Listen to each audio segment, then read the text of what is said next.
Nvidia is set to invest $100 billion in OpenAI, but could the partnership undermine competition? Chipmaker Nvidia is set to take a stake in the world's most prominent AI company, which is already a key Nvidia customer. The $100 billion investment also gives OpenAI the cash it needs to buy advanced chips that will be key to maintaining its dominance. But it's raised worries the financial benefits of AI will accrue to a smaller and smaller group of companies. Janet Moy is head of market analysis at RBC Brewin Dolphin. Janet, what do you think the tie-up means for the AI industry? I think it shows that there's just insatiable demand for computing power, and so much money is thrown in to build the global AI infrastructure system.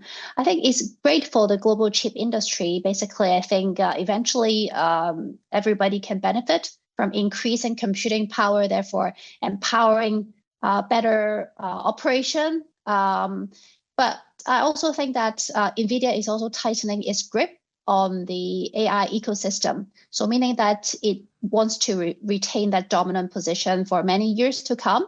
And it does raise some question that the competitive landscape will be very much skewed towards a handful of mega companies in this space. For investors, I think there is great opportunity for long-term investment, but I think investors will need to be very selective in this area. Can other chip makers catch up to Nvidia's lead here? I guess it would be very difficult. I mean, Nvidia already has over 90% market share of advanced GPU market share. So already it is very difficult for other designers like Broadcom and AMD to catch up.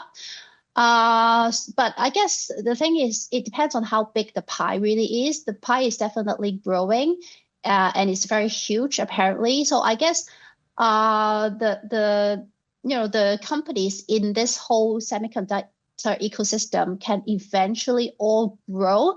But I guess if I have to pick a key winner, it is still going to very likely be Nvidia for the foreseeable future. What about the global competition, but especially from chips made in China, which seems to be developing sophisticated semiconductors at a vastly cheaper price? Yeah, China is up and rising for sure. They have very good AI talents. They're always very able to advance and innovate at scale and eventually offer products at a cheaper price.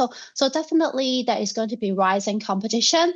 But I guess on that front, the American AI tech stack is still likely to dominate, I think, in the future, because primarily it is really about a geopolitical angle. I think for many developed economies, if they want to build out their AI infrastructure in terms of the whole ecosystem, I would still lean on the countries and companies using the American AI stack rather than the Chinese one. I think the Chinese stack would likely be deployed very much domestically. Obviously, China is a huge country. There's lots of room to improve, but I guess it's very difficult for the Chinese stack to be used in developed economies. Talking of China, though, Janet, President Trump is expected to confirm a deal this week for an American conglomerate to take over the business of one of China's most successful tech companies, TikTok. What does that mean for China's tech sector? I guess, first of all,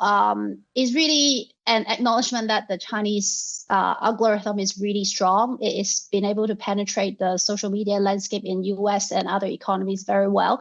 But again, it really raises the point of the geopolitical concern, the point that I raised earlier. Yeah, the Chinese AI stack, the algorithm is great, but is it going to be allowed to penetrate indefinitely in other markets? I guess in the US, the answer is no.